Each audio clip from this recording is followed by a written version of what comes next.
Hey everybody, Erica Serwin here from Pink Bucker Designs, and I have a gorgeous card for you today.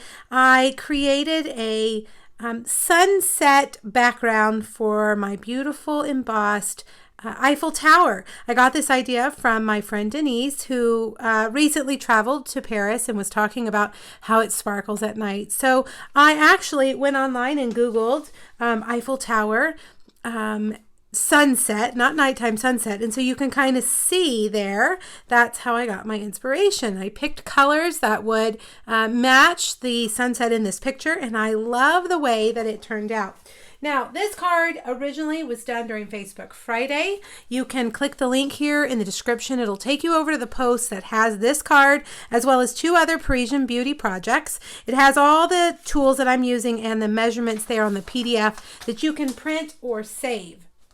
The star of this card, as I mentioned, is the Parisian Beauty Bundle. There's a stamp set with coordinating dies, and it's in the 2020 Stampin' Up! Catalog, the spring catalog, or we call it the January to June 2020 catalog. Page 14 and 15, you'll find it. If you love anything Paris or Eiffel Tower related, this is definitely for you. All right, let's get started. We're going to create that background first. And what I have done is taken a piece of our watercolor paper and I've cut it down to about 5.5, no, a little bit more, 5 3/4 by 4.5. The piece, our pieces come bigger than that, but I didn't want to have such a big palette. And then I left a little bit extra because I taped it down with blue tape. You can see that there's going to be an edge there, and I'm going to trim that off so that this piece ends up being 4 inches by 5 1/4. All right, now I'm going to use, instead of using my actual ink pads today, I'm going to use my ink refills, and I'm going to use Flirty Flamingo. And I'm going to just put a few drops here on a block. And then in a minute, we're going to use Rococo Rose and Gorgeous Grape. Now I have a spritzer that is just filled with water, and I'm going to get my paper nice and wet because I'm going to really have to blend these colors together.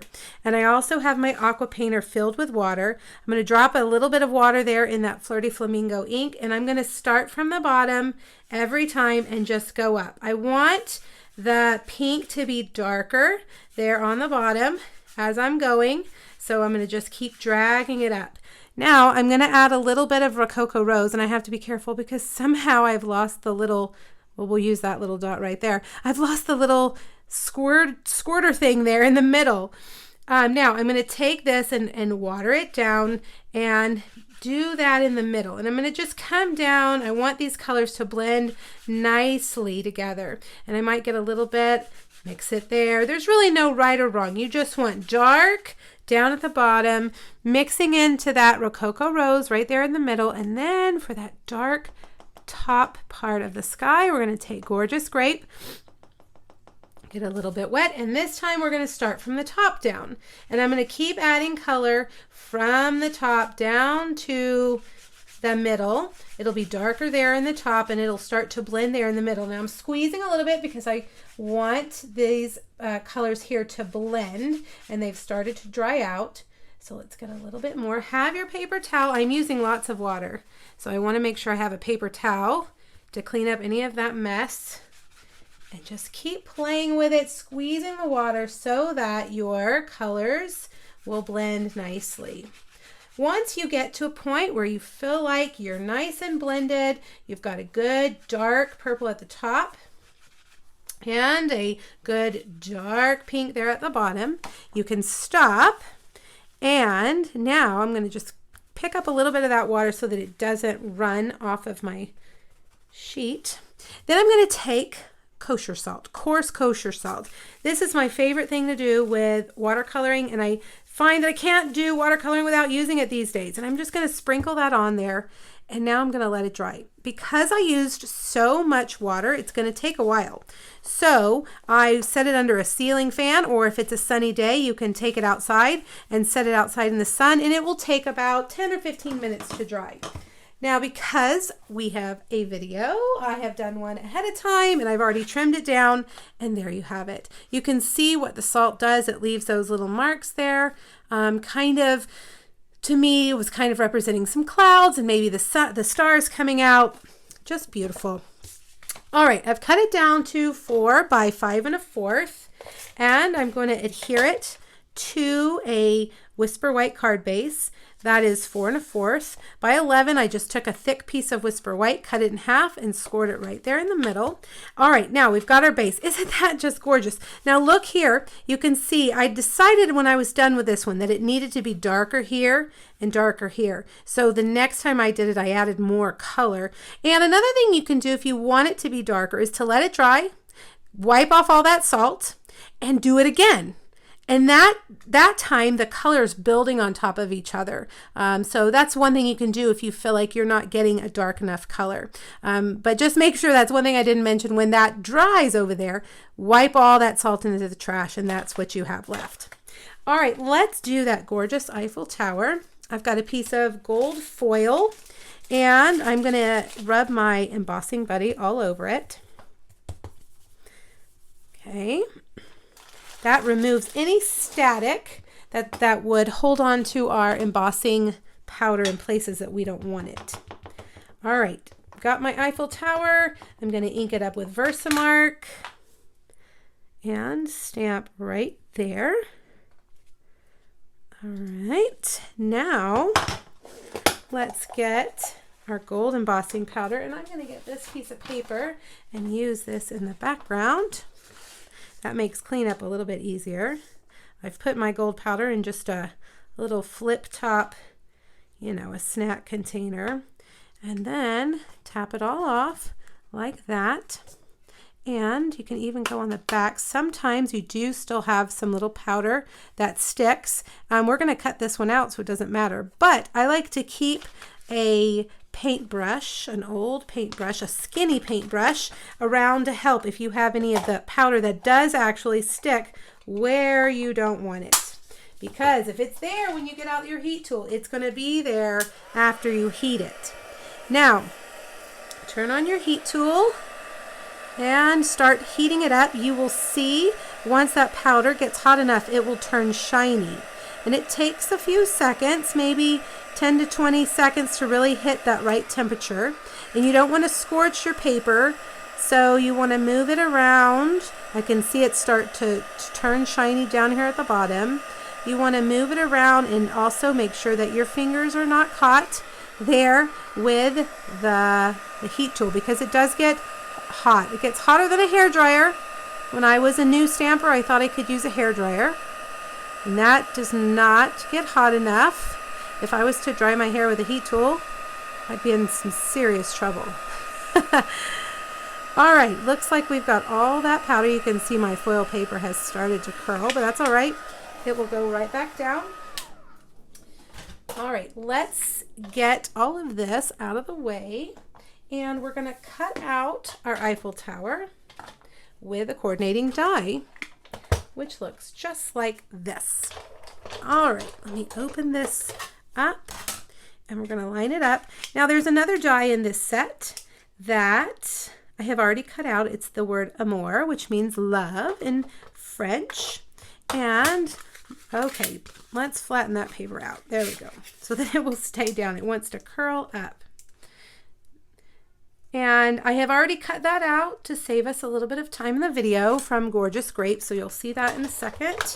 There are 2 words in this die set, which are nice. I like die cut words on my projects.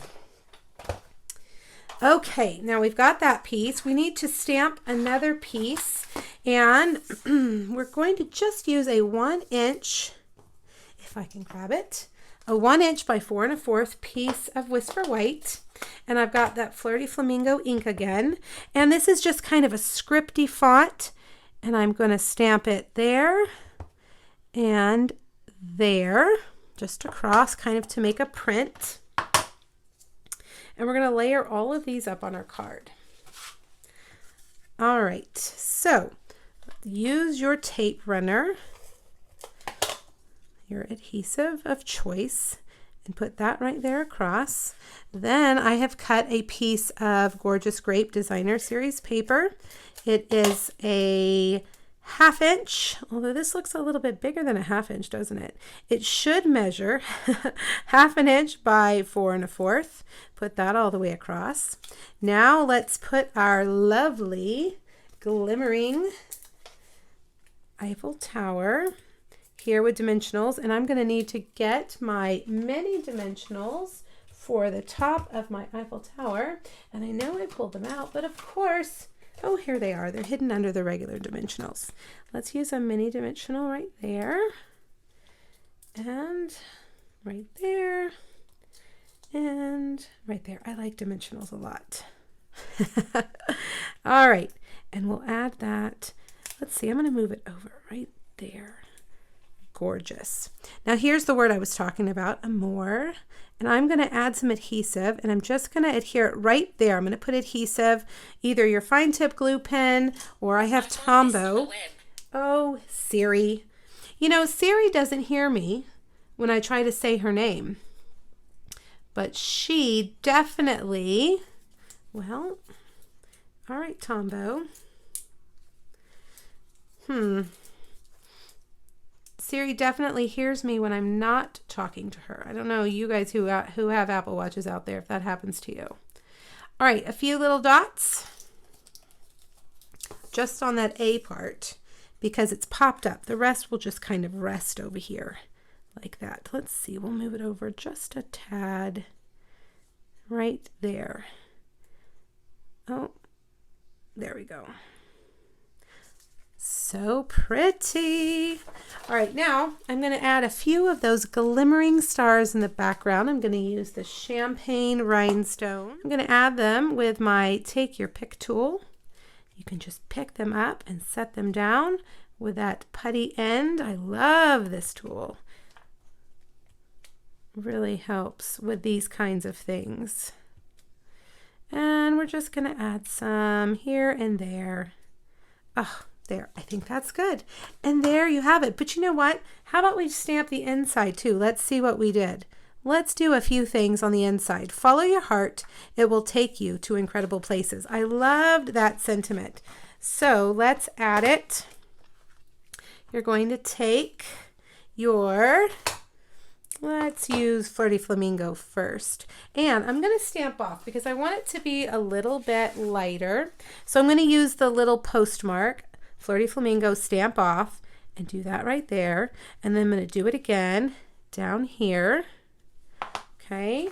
Then let's open up our gorgeous grape and follow your heart. It will take you to incredible places. And then there are these little lines that go with a postmark right there. And you can write your message on your card. Isn't that sweet? So amour means love, but it doesn't necessarily mean you're giving a card to your love. It could just be love your life. Follow your dreams. It will take you incredible places. Graduation, somebody who's moving away, somebody who's moving to Paris. Wouldn't that be neat? All right, you guys, I hope you like this card. I hope you'll give this twinkling sunset technique a try and check out the products. Make sure you click on the link over to my blog and get that PDF so you'll know exactly what you'll need and exactly how to make it. Thank you, everybody. Have a great day. Bye-bye.